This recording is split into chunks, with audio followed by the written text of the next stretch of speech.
Al-Zawahiri, le numéro 1 d'Al-Qaïda, a donc été victime d'un assassinat ciblé sur un balcon à Kaboul. On a appris par la même occasion qu'il était à Kaboul. On va tout de suite essayer de tout comprendre avec les indispensables de Fanny Veil. Bonsoir Fanny. Bonsoir Emmanuel, bonsoir à tous. Alors, comment s'est passé, on va débuter par l'opération, comment s'est passée cette opération ? Eh bien, ce que l'on sait, Emmanuel, c'est que nous sommes dimanche à Kaboul. Donc, il est 6h18 du matin, heure locale, 3h48, heure française. Le numéro 1 d'Al-Qaïda, Ayman al-Zawahiri, est dans sa maison du quartier de Shirpour. Il habite une portion sécurisée du quartier, derrière une banque, entourée par des rues surveillées par les talibans. Il est alors sur son balcon, un drone s'approche et tire 2 missiles qui l'atteignent et le tuent. Ce que vous voyez là, c'est la maison d'Ayman al-Zawahiri avec ce qu'il reste du balcon et une fenêtre détruite. Autour, il n'y a pas de traces d'explosion, pas de blessés. Il est la seule victime de cette opération, ce qui laisse penser que les Américains ont utilisé des missiles Hellfire R9X. Alors, ces missiles portés par un drone, est-ce que c'est des armes d'un type nouveau ? Oui, c'est une arme peu connue, mais très, très efficace. Concrètement, c'est un missile dépourvu de charge explosive, mais équipé à la place de 6 lames, ici en bleu, en forme de rasoir. Autrement dit, ce missile tranche à travers sa cible, mais n'explose pas. L'intérêt, c'est de frapper de manière extrêmement précise en faisant le moins de dégâts collatéraux possible. L'utilisation de cette arme n'a jamais été officiellement reconnue par les États-Unis, mais ils sont soupçonnés de l'avoir déjà employée en 2017 en Syrie pour éliminer le numéro 2 d'Al-Qaïda. À l'époque, cette photo de la voiture de la cible faisait état, vous le voyez, d'un énorme trou sur le toit du véhicule. L'intérieur était déchiqueté, mais l'avant et l'arrière de la voiture étaient intacts. Cette opération n'a donc rien à voir avec celle menée pour tuer Oussama Ben Laden au Pakistan en mai 2011. Il avait, lui, été éliminé par des Navy Seals, c'est-à-dire des commandos marines qui avaient été infiltrés par hélicoptère, et l'opération avait fait d'autres victimes. Alors voilà pour ce qui s'est passé dans l'opération. On revient sur le numéro 1 d'Al-Qaïda. Qui était Al-Zawahiri ?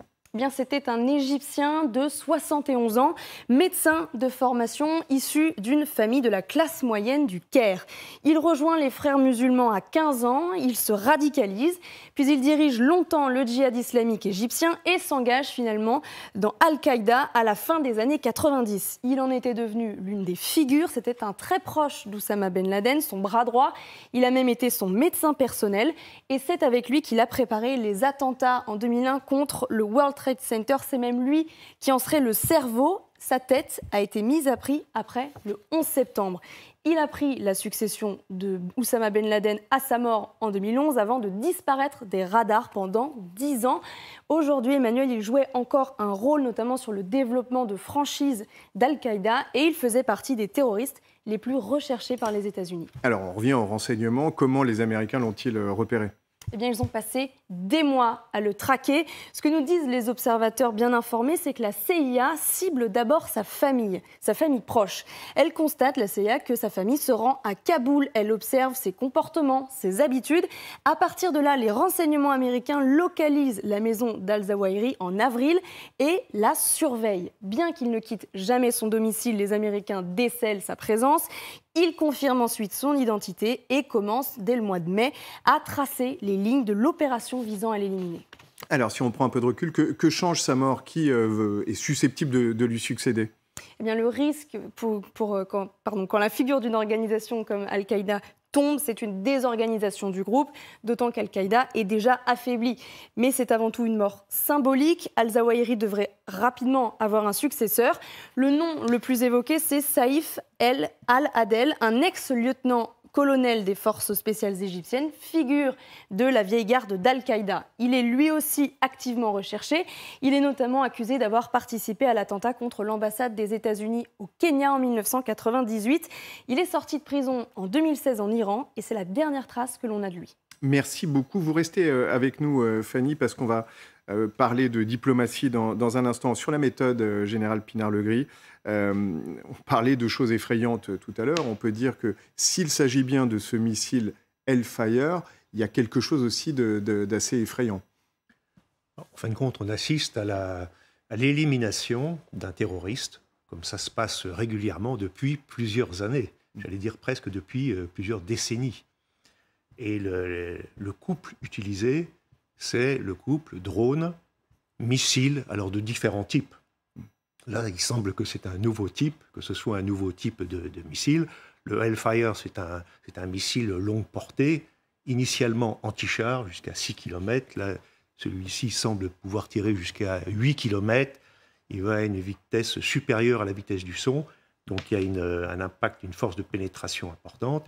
Et c'est l'énergie cinétique, donc la vitesse, qui met en route et qui déploie des couteaux, des lames qui sont de nature à, évidemment, découper en morceaux la cible. D'où le surnom de bombe ninja, hein, pour parler des lames.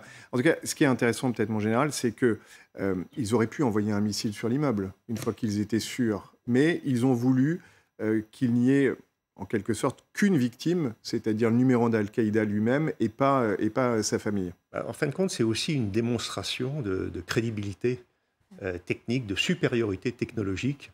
Et donc, ça renforce cette position de leader, en fin de compte, des États-Unis.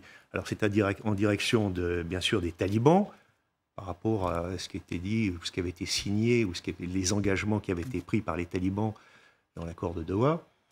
Et donc, là, ils sont pris sur le fait.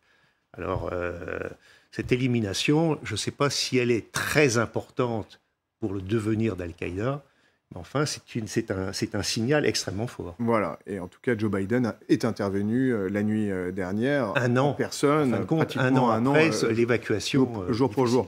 C'est intéressant parce qu'effectivement, on est tenté de comparer avec ce qui s'est passé avec Ben Laden. Là, tout le monde sait, on se souvient du film Zero Dark Thirty qui nous raconte en quelque sorte l'opération de l'intérieur, où il y avait eu plusieurs morts, notamment la famille autour de Ben Laden. C'est malgré tout, Joséphine Staron, un changement de méthode. C'est un changement de méthode. Alors, je rejoins ce que disait le général. Effectivement, ça permet d'envoyer un message d'une supériorité technologique aux talibans, mais aussi aux Russes, puisqu'on est quand même toujours dans ce contexte de guerre avec l'Ukraine, aussi à la Chine, puisque voilà, on parle aujourd'hui d'action militaire de la Chine. Donc, bon, c'est un petit message qui touchera sa cible, si je puis dire. Mais c'est aussi faire montre d'une nouvelle éthique, peut-être. Parce que ça fait quand même des années et des années que les Américains sont critiqués dans leur manière de faire, de cibler et surtout d'avoir des dommages collatéraux souvent assez importants. Alors, ils ne sont pas les seuls, bien évidemment.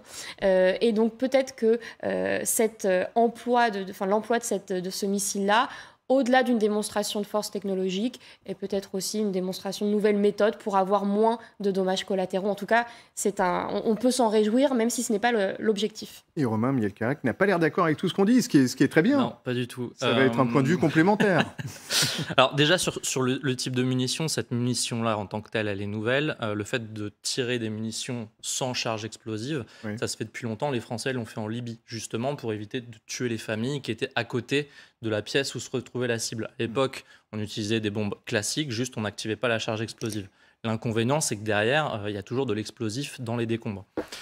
Sur cette question de la précision et de l'éthique, elle a toujours existé, et depuis que les Américains utilisent des drones armés, ils ont toujours fait le maximum pour qu'il y ait un minimum de victimes civiles.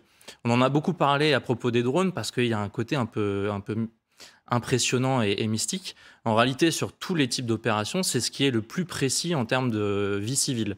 Le pire, c'est les missiles balistiques. Ensuite, c'est les commandos au sol, parce que forcément, les hommes doivent réagir très vite et leur sécurité est importante. Ensuite, ce sont les avions, et les drones, c'est ce qu'il y a de mieux. Pourquoi ? Parce que le drone, on peut prendre le temps d'observer, on peut prendre le temps de ne pas frapper, d'attendre, etc. Et au pire du pire, on rate la frappe, on ne tire pas. Donc l'éthique a toujours été là. La question qui se pose, c'est sur ce qu'on appelle les frappes signatures, qui sont des frappes où les Américains décident de tirer, même s'il y a des civils, en faisant un calcul juridique et éthique, qui est de se dire, au vu de l'importance de la personne que l'on veut neutraliser, on peut se permettre de sacrifier tant de civils. Et là où c'est extrêmement questionnant, c'est qu'il n'y a aucune transparence sur ce calcul-là. On ne sait pas qui décide, et on ne sait pas quelle est la valeur de la vie humaine que l'on décide de détruire. Oui, on reparlera du juridique effectivement dans un instant. En tout cas, ça montre supériorité technologique, vous le dites tous les deux, c'est même presque un peu le tout technologique, on a l'impression là. On parlera de renseignement dans un instant. Disons que cette guerre chirurgicale dont on entend parler depuis maintenant 30 ans, c'est exactement la traduction de ça. Moi, ce qui me frappe, et c'est presque ironique dans la succession des informations de ce jour, c'est qu'on a le même canevas que les éliminations russes qu'on a évoquées jusqu'à maintenant, c'est-à-dire des frappes ciblées hors du territoire. Mais là, on a une action qui est revendiquée, dont on se fait un fait de guerre, comme une victoire de guerre, quand on laisse planer le doute en Russie sur la responsabilité. Et c'est intéressant de voir comment on utilise à des fins géopolitiques la même chose de manière différente. Ça n'a rien à voir. Alors, je suis désolé, ça n'a rien à voir. Là, on ne parle pas de neutralisation d'opposants politiques quand même.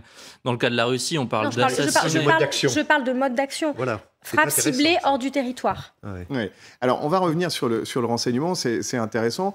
On se souvient, à l'époque, vous vous en souvenez, mon général, la traque de Saddam Hussein, par exemple. Il y avait, là, pour le coup, du renseignement humain. On se rappelle ce jeu de cartes avec tous les principaux membres du régime de Saddam Hussein qui étaient recherchés. Ils distribuaient des jeux de cartes dans la population pour le retrouver.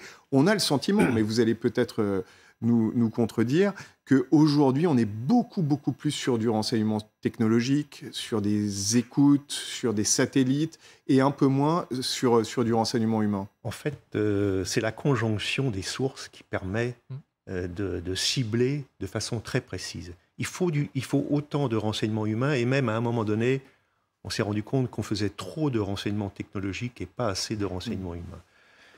En fin de compte, c'est toujours pareil.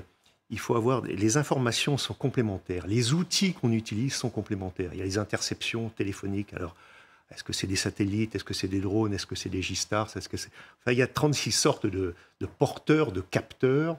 Et à chaque fois, il y a l'infrarouge ou la caméra thermique, etc. Plus des observateurs. Est-ce que c'est des Américains peu probables? Mais ils ont dû laisser du monde, si vous voulez, qui sont rémunérés, des agents dormants qui ne sont pas si dormants que ça, et qui permettent donc d'aider à localiser. Ils pistent la famille permet de resserrer. Ensuite, il y a des drones qui tournent pour vérifier, s'assurer que c'est un rituel peut-être qu'à 6 heures du matin, ce second d'Al-Qaïda ou ce chef d'Al-Qaïda récent fume un clope.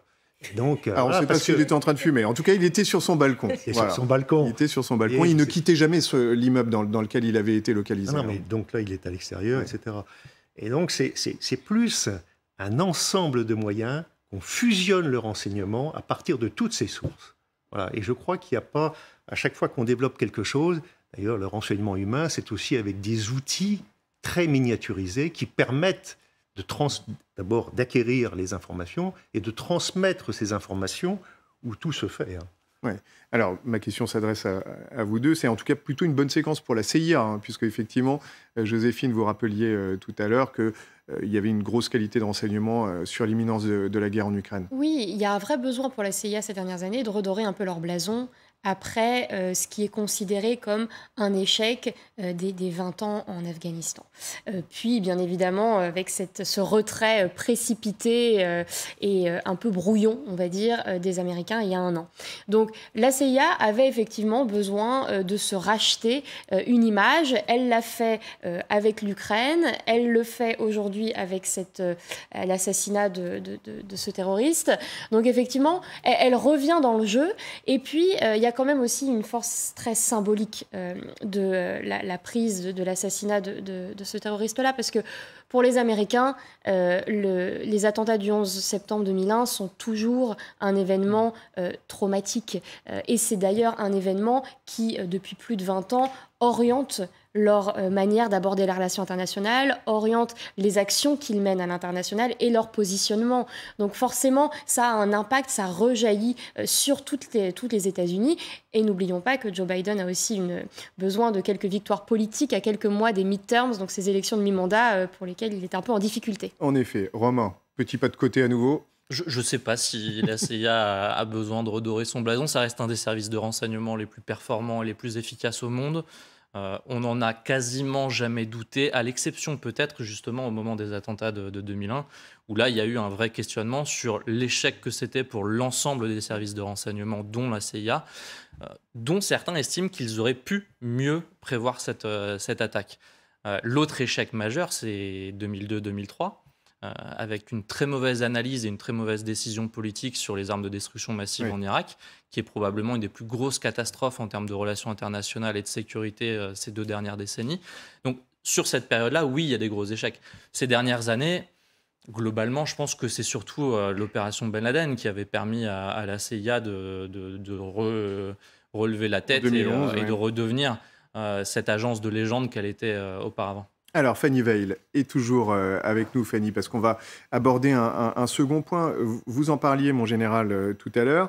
Est-ce qu'avec cette opération, les États-Unis ont violé l'accord de Doha qui avait été passé avec les talibans en 2020 ? Eh bien, c'est effectivement ce qu'affirment les talibans après l'opération américaine. Ils estiment que les États-Unis ont violé le droit international et la souveraineté de l'Afghanistan et qu'ils ont rompu l'accord de Doha signé entre Donald Trump et donc les talibans en février 2020. Pour rappel, cet accord prévoyait d'une part le départ progressif des États-Unis du territoire afghan et d'autre part l'obligation pour les talibans d'empêcher que l'Afghanistan ne redevienne la base arrière de groupes terroristes susceptibles de frapper à l'étranger comme Al-Qaïda. Constatant donc que le patron d'Al-Qaïda était à Kaboul, les États-Unis ont estimé que les talibans n'avaient pas respecté l'accord, qu'ils n'avaient pas rempli leur part du contrat. Par conséquent, Washington a choisi de mener cette opération en plein cœur du territoire afghan. Alors, autre question, est-ce que les talibans pouvaient ignorer la présence du numéro 1 d'Al-Qaïda à Kaboul ? Eh bien, on voit très mal comment, Emmanuel, parce que le quartier de Shirpur, dans lequel vivait Ayman al-Zawahiri, était justement contrôlé par les talibans. C'est là qu'habitent un bon nombre de responsables, c'est là aussi que sont installés différents ministères et ambassades, une zone donc ultra surveillée. Selon les renseignements américains, non seulement les talibans étaient donc bel et bien au courant de la présence du numéro 1 d'Al-Qaïda, mais ils auraient en plus tenté de la dissimuler. Rappelons que par le passé, Al-Qaïda et les talibans ont déjà partagé des intérêts communs. Et on finit avec Joe Biden qui a endossé un costume qu'on l'avait rarement vu porter. Hein. Et oui, et cette attitude martiale, on l'a constatée hier soir lors de sa prise de parole. Écoutez Joe Biden. On Saturday, at my direction, the United States successfully concluded an airstrike in Kabul, Afghanistan, that killed the emir of Al-Qaeda, Ayman al-Zawahiri. Now, justice has been delivered, and this terrorist leader is no more. Justice, un terme utilisé aussi par Barack Obama en 2011, au moment même où il annonce la mort d'Oussama Ben Laden, souvenez-vous. Tonight, I can report to the American people and to the world that the United States has conducted an operation that killed Osama bin Laden, the leader of Al-Qaeda, and a terrorist who's responsible for the murder of thousands of innocent men, women, and children. And on nights like this one, we can say to those families who have lost loved ones to Al-Qaeda's terror, justice has been done.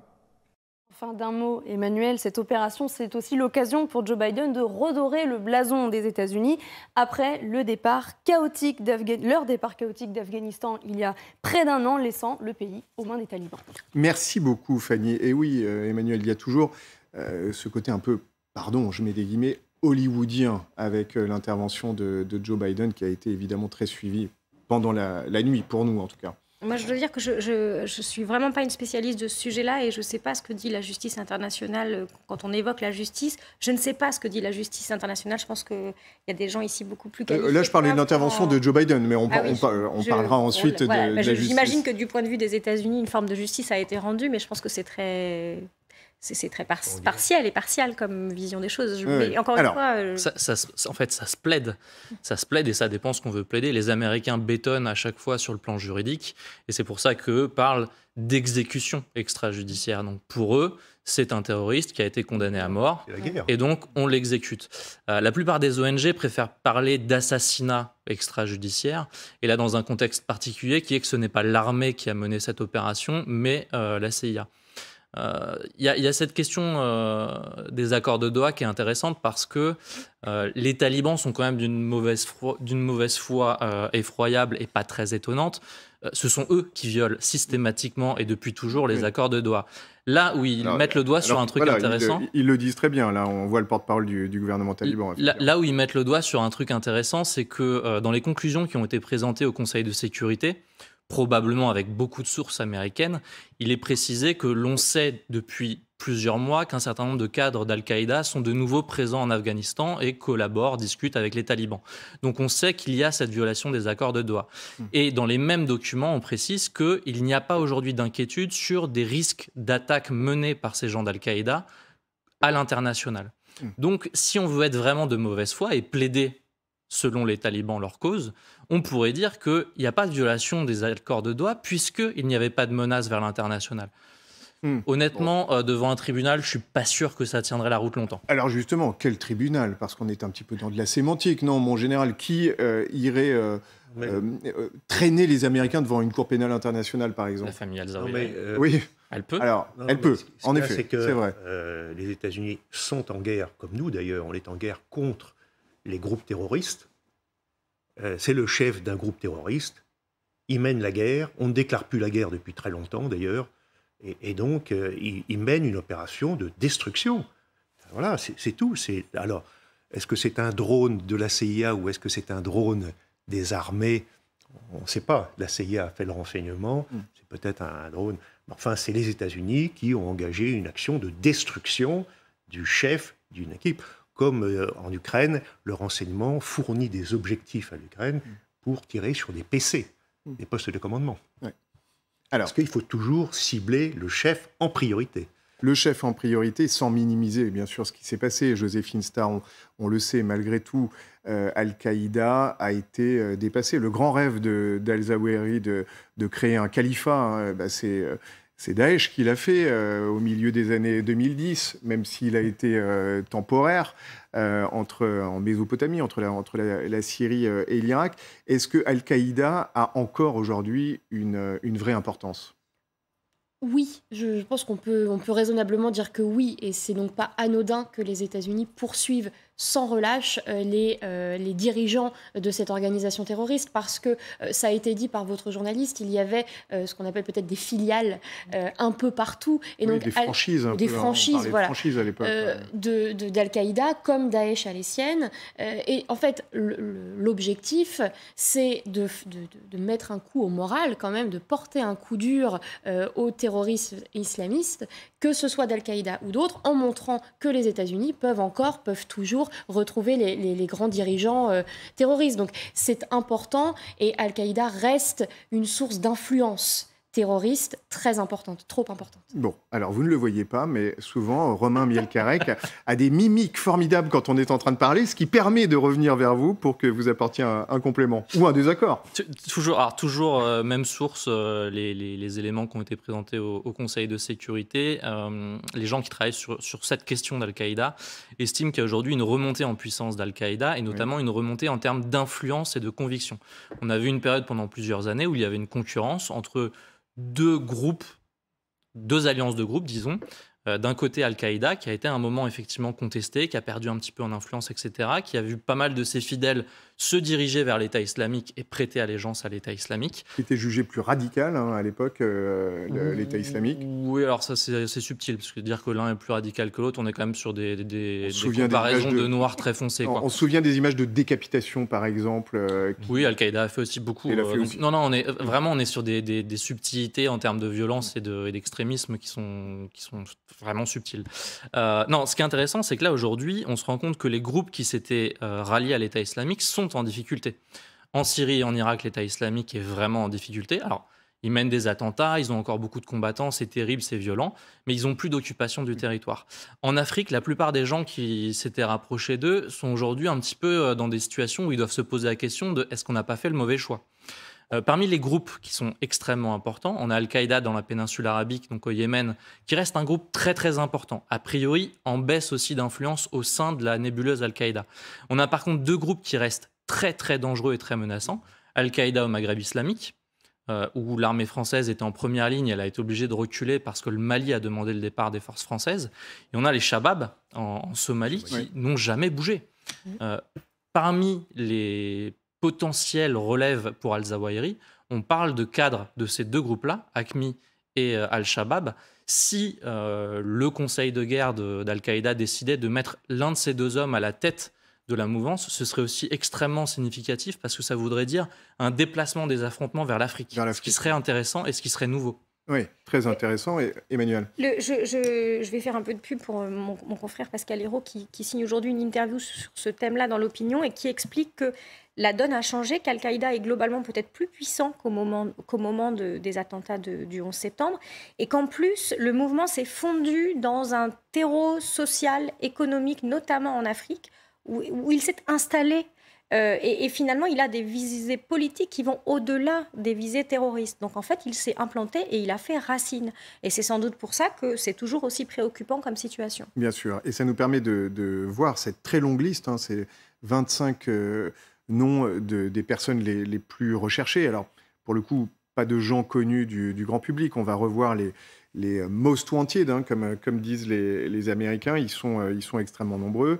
Il y en a effectivement beaucoup qui sont installés sur le continent africain en général. Bref, pour le dire de façon un peu trop journalistique, quand une tête est coupée, elle repousse quasi immédiatement, hein, en général. Et oui, c'est ça la difficulté. Alors après, il faut savoir que si les gens, celui qui a été exécuté n'avait pas la même capacité à mobiliser que Ben Laden. Mais c'était un organisateur. Alors les gens qui succèdent ne sont pas forcément du même profil, mais c'est une menace fondamentale pour l'Afrique, parce qu'effectivement, au-delà, c'est presque une implantation et un développement en surface de cette influence qui devient critique. Et ça, cette bascule vers l'Afrique est tout à fait significative. Hein. Oui, alors c'était un organisateur, vous le dites, mais c'était aussi une légende, hein, pour Al-Qaïda. C'était vraiment le compagnon de route de Ben Laden. On se souvient des photos avec lui. C'était quelqu'un de très cultivé, pour le coup, médecin, chirurgien, égyptien, ancien frère musulman. C'est aujourd'hui, quoi qu'il en soit, une figure extrêmement importante du djihad qui a été tué. Oui, c'est pour ça qu'au-delà de l'effet, de l'efficacité stratégique de cette exécution, il y a une efficacité symbolique. Parce qu'encore une fois, c'est un des artisans d'un des pires attentats que l'Occident et donc les États-Unis aient connu. Et donc, ça remet un peu dire peut-être de sentiment de justice, d'autres diraient de vengeance, pour les Américains. Et c'est très important pour eux d'aller chercher tous les artisans de cet attentat. Donc là, ils en ont eu un deuxième, ils ont eu le numéro 2. C'est pas rien. C'est pour ça que Joe Biden a raison de capitaliser sur cette exécution-là, de le dire, de le clamer. Et on n'entend pas beaucoup à l'international de réactions, on va dire, négatives, à part, bien évidemment, du côté des talibans. Oui, Romain Mielcarek, est-ce qu'il y a, vous êtes très bien informé, est-ce qu'il y a de grandes figures aujourd'hui que peut-être nous ne connaissons pas, qui cristallisent, on va dire, les attentes, les espoirs d'une jeunesse radicale? Alors au niveau global, moi je ne maîtrise pas assez le sujet pour Al-Baghdadi savoir a été si tué, quelqu'un... il y a quelques années. Alors Al-Baghdadi n'était pas quelqu'un qui était inspirant pour l'ensemble des sympathisants à la cause islamiste. Alors des gens très connus, effectivement, il n'y en a pas beaucoup du grand public. Il y a des cadres extrêmement expérimentés, idéologisés, qui ont des vrais projets, généralement au niveau régional, dans tous les mouvements que j'ai cités tout à l'heure. Est-ce que ça va être efficace, l'élimination de Al-Zawahiri? Ça dépend de si l'ensemble de ces gens-là avaient déjà anticipé son remplacement. Si c'est le cas, ça ne devrait pas être très compliqué. Par contre, si ce n'est pas le cas, il risque d'y avoir des tensions pour décider de qui fait ce pas en avant pour devenir le représentant au niveau global. Là où il y a un questionnement, c'est sur les sympathisants à ces causes-là, les sympathisants de la mouvance Al-Qaïda. Eux, ils vont avoir le sentiment qu'on a assassiné l'un de leurs grands chefs. Donc il peut y avoir aussi une mobilisation pour venger l'une des figures les plus importantes de la mouvance historiquement. Et c'est là où il y a un point qui est intéressant. Je reviens sur la question des assassinats ciblés tout à l'heure. On a parlé d'éthique dans cette question de « on évite de tuer des civils ». Alors il y a un côté éthique, certes, mais il y a aussi un côté pratique. En réalité, un grand nombre de militaires sont convaincus que lorsque l'on tue des gens, ça génère derrière des sentiments de vengeance, démobilisation, etc. etc. C'est la dernière Donc, question que je voulais vous poser. Moins on tue de gens, moins il y a de cousins, de frères, de camarades, de frères d'armes qui vont vouloir les venger. Et en fait, tuer beaucoup n'est pas forcément si efficace que ça. En Afghanistan, ça a été vraiment très réfléchi, très travaillé, où ils ont fait des calculs complètement fous sur comment tuer le minimum de cadres adverses pour avoir un vrai impact en termes d'efficacité des opérations ennemies, sans que derrière, ça ne génère des mouvements de colère de combattants qui prennent les armes pour venger leurs frères d'armes perdus. Oui, alors c'était précisément ma dernière question. À quoi peut-on s'attendre? Parce qu'on se souvient de la grande différence avec Ben Laden. C'est que les États-Unis étaient allés immerger le corps quelque part dans l'océan, précisément pour qu'il n'y ait pas de mausolée possible, de lieu de recueillement. Là, cette fois-ci, c'est pas la même chose. La dépouille d'Al-Zawahiri est à Kaboul. Est-ce qu'on peut imaginer une remobilisation après ce qui s'est passé? Alors déjà, on ne sait pas trop ce qui reste de cette dépouille, donc à voir. C'est un fait. Est-ce que ça peut susciter une remobilisation? Je pense que vous aviez répondu. C'est une possibilité. Ça dépend de la manière dont ça va être vécu par les cadres, si je puis dire, d'Al-Qaïda, et puis par les sympathisants au-delà. Donc c'est une possibilité. Il est très probable que la CIA y ait déjà réfléchi et soit déjà en train d'anticiper le coup d'après, et pas que la CIA d'ailleurs. J'imagine qu'une grande partie de nos services de renseignement se penchent sur cette question, justement parce que ça a des impacts, pas uniquement pour l'Occident, mais aussi pour l'Afrique, là où nous sommes également impliqués. Alors, l'ancien du renseignement militaire que vous êtes, comment vous analysez ça?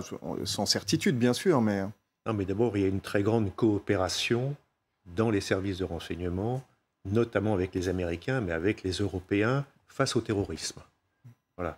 Et donc, d'ailleurs, la coopération dans le Sahel avec les Américains, dans l'utilisation notamment des drones de renseignement et de tir, est tout à fait essentielle. Alors après, oui, il y a les organigrammes, il faut voir... Ensuite, s'il y a une fusion, un regroupement ou une convergence vers un chef qui puisse développer cette nébuleuse, ou au contraire, est-ce qu'il va y avoir des tensions? Est-ce qu'il va y avoir de lutte pour le pouvoir? Je vais formuler la question autrement. Quand vous étiez au renseignement, est-ce que, quand il y avait ce type d'événement, ça suscitait une inquiétude ou, dans le fond, vous traitiez ça comme une information de guerre classique? C'est des incertitudes qu'il faut lever au fur et à mesure, donc ça veut dire qu'il faut poursuivre. Alors, bien sûr que c'est des éléments sur lesquels il faut réfléchir avant de mener une action, en disant, voilà, après l'opération, situation. Mais je dirais que ça repousse, hein, et de toute façon, c'est un combat qui s'inscrit dans la très longue durée. Parce que comme l'action de la Chine, ça n'a rien à voir, mais c'est des actions dans la durée. Hein. On ne viendra pas à bout du terrorisme comme ça. Hein. Bon. Merci infiniment à tous les